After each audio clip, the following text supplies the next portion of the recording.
Kwento ko sa'yo yung roller coaster of emotions ko trading G-stocks gamit yung GCash. Last year, gumawa tayo ng video about G-stocks. Kung di mo pa napapanood, nag-sample tayo dyan sa video kung ano yung G-stocks, nasan siya sa GCash, paano mag-set up ng account, and nag-try din tayo na bumili ng stock. So that video was not sponsored. Sinubukan ko lang talaga siya. So, for someone who's been using a different online stockbroker na wala sa e-wallet, nakalimutan ko na siya. And just recently, I tried to visit it again and ganito na pala yung itsura niya. So, I've been receiving emails na nakaka-receive ng dividends. I think dito siya pumapasok sa cash balance dyan. But from the time na binili natin siya last year, umakyat na yung presyo ng stock. So, since hindi ko naman talaga siya ginagamit at wala rin akong balak siyang gamitin ng matagal, sinubukan ko na siyang ibenta. I don't know how you guys experience it, pero ito yung experience ko sa kanya this week. So, kapag magbebenta ka ng stock, i-click mo lang yan siya dyan sa buy and sell. Ang problema, una, hindi ko siya makita sa portfolio tab. Ito sa baba, meron siyang portfolio tab dyan. Dapat lalabas dyan lahat ng stocks na meron ka sa portfolio mo. But since bumili tayo ng isang stock lang, which is Globe, ang binili natin dun sa video tutorial last year, yun yung hinahanap ko dyan. Eh, hindi ko makita. Blanco siya. So, dumiretso na ako sa search, doon ko na siya hinanap, at doon ko na siya ibebenta. Naalala ko noon, bumili lang tayo ng 5 shares. Yun yung minimum kasi. And kung gusto mo siyang ibenta, the number of shares then yung ibebenta mo. So, minanwal ko lang na i-type yung 5 kasi hindi nakiklik yung plus. Yan, kahit anong click ko dyan sa plus, hindi siya nadadagdagan. So, minanwal ko yung 5 and then I just pick a stock price kung ano yung market price yan ng araw na yun. Pero yun nga, hindi siya nabenta. Medyo inilang paulit-ulit ko siyang gawin kasi feeling ko, yung may mali. Feeling ko hindi ko lang siya nagagets. Pero kasi the interface, it looks exactly, hindi naman exactly, it looks kind of similar din sa ibang stockbrokers na you put the price, you put the number of shares na gusto mong ibenta, tapos you just click sell. Pero for some reason, maybe because wala nga siya dun sa portfolio, baka kaya hindi siya mabenta.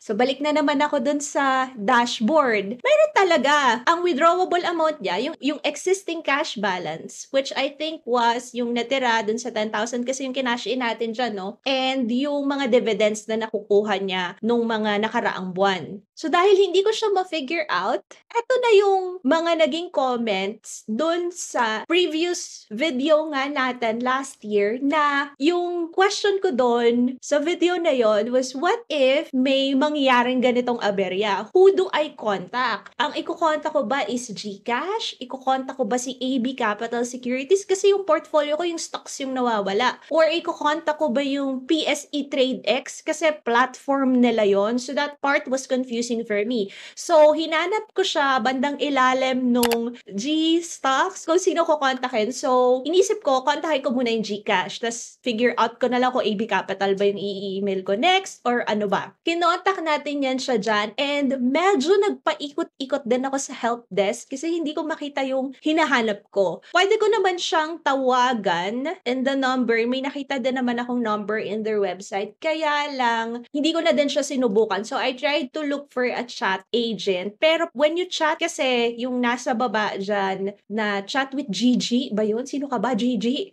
When you chat Gigi, hindi siya nagbibigay ng option specific to the G-stocks. Tagal ko din nagpaikot-ikot din dyan, guys, no? But, ang ginawa ko, ang tinype ko kay Gigi is chat with an agent. Pagkatapos nun, binigyan niya ako ng window to submit a ticket to help desk. So, dyan ka na in-explain ang mga nangyari sa live and then I got a confirmation email about the ticket, tapos nag-wait ako. Guys, ang lahat ng ito ay nangyari ng isang araw lang, ha? Okay, so bear with me. Tapos, nag-reply sila just a couple of hours yata or minutes din na ito yung gagawin. Ayan yung mga basic troubleshooting na nire-recommend nung chat or inong email support agent. So, ginawa ko naman lahat nung sinuggest niya up to the point na sabi ko, oo nga no, baka kailangan kong i-update yung app or i-reinstall and i-update yung iOS. Eto na yung nangyari, guys. Makinig kayo. So, in-uninstall natin, 'di ba? Pagka reinstall, ayaw na niya. Sabi niya, naka-register daw ako sa ibang device.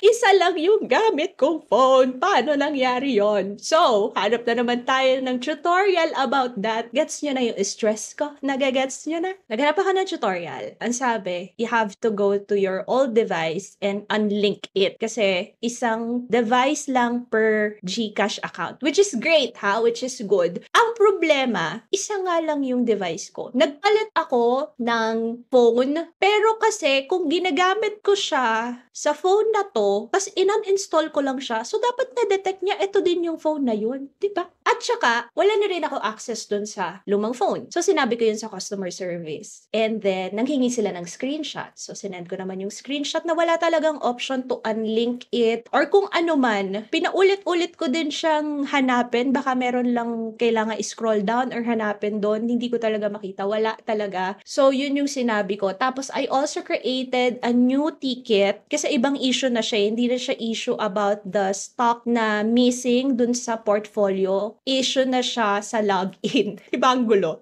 So, nag-create ako ng new ticket. Nag-chat ulit tayo kay Gigi. And nanghingi ulit siya ng screenshot. Explain ko ulit yung pangyayari. And then, ang sabi niya, eto, i-escalate niya to another department. And I have to wait. Tapos ako, sobrang stress na ako. Not because hindi ko mas-sell or nagka-issue dun sa G-stocks, but because I need kasi yung GCash for transactions and for business transactions. Doon nanggagaling yung stress ko. Kasi kung investments lang din siya, hindi ko naman talaga siya kailangan eh. Hindi ko naman talaga kailangan pang ibenta yung stock. Okay lang siya nandun. Pwede kong isipin na system glitch lang din siguro yung nangyari. Kaya nga lang, kailangan ko. Wala akong GCash nung araw na yon. Tapos sabi mo sa akin, I have to wait. So parang nagpapanik na ako na ilang araw pa kaya tong magre-reply sa akin sa email. Tatawagan ko na ba? So yun yung mga overthink natin. So ang ginawa ko, natulog na lang ako kasi hindi ko na talaga kinakaya ang mga sitwasyon. Pero hindi din naman ako nakatulog, guys. Hindi din ako naka-idlip pag-overthink. And then when I check my phone, eto na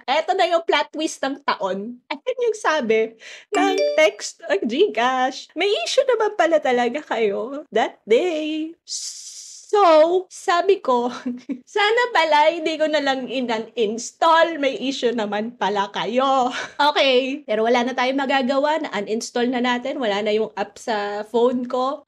Buti na lang, after a few minutes yata or a few hours, hindi ko na ma-check, nag-email na yung customer service rep dun sa isang ticket about the login. Tinanggal na nila dun sa isang iPhone yung register GCash and pwede na akong mag-register sa GCash ko. So, yun. Okay na siya. So, ngayon, ito-try na natin na magbenta.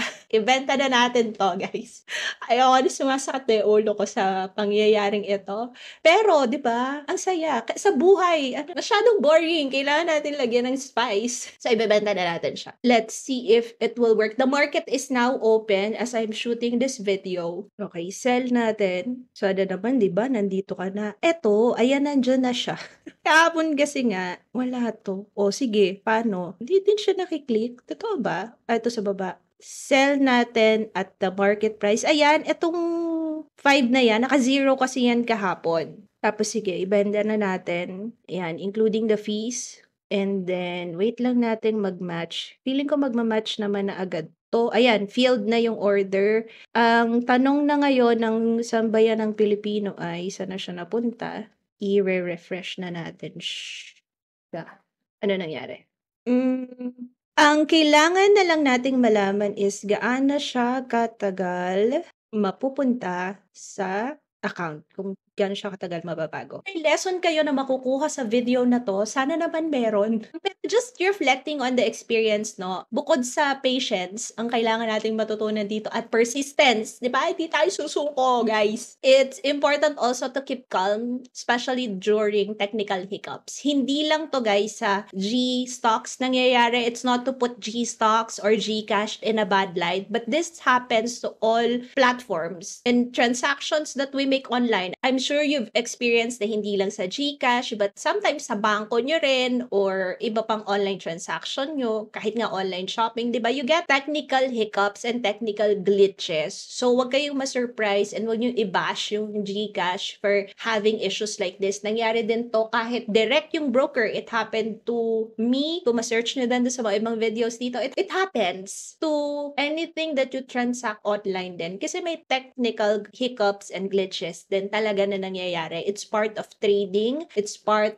of using their platform. One of the lessons that you can take away is that it's really important to subscribe to something na napakaganda ng customer support and service. And I'm thankful dun sa mga nakatransact ko for both tickets na na-open ko. They were able to respond within the day, diba? Everything got resolved naman within the day. Hindi na tayo nagka-panic, hindi na umabot na tumawag ako or anything. Very important, kahit ano pang stockbroker yung piliin mo, it should be really important that you have or that they have a good customer service or a good customer support. Mabilis mag-reply, maayos mag-reply. Kung sakali man na, syempre hindi mo pa naman na-experience, paano mo malalaman kung okay yung customer service nila? Any concerns that you have or kahit gaano kaliit na question or curious ka lang for a question or just want to test a question, pwede mo naman siyang gawin. Para lang kumbaga matry mo kung gaano kabilis yung feedback process nila. Just in case na wag naman sanang may mangyari ding aberya, you would have a feel kung gaano sila kabilis or kabagal sumagot or kaayos or ka-bad trip na kausap. You can test that out already kahit wala ka pang aberya. So I hope na itong shinare kong experience na to sa inyo has shed light on the realities of trading stocks in the Philippine stock market. Challenges are part of the journey and learning from them also helps us become better investors and traders. If you found this video helpful, click nyo lang yung like button, subscribe if you haven't yet, and I will see you on the next video. God bless po!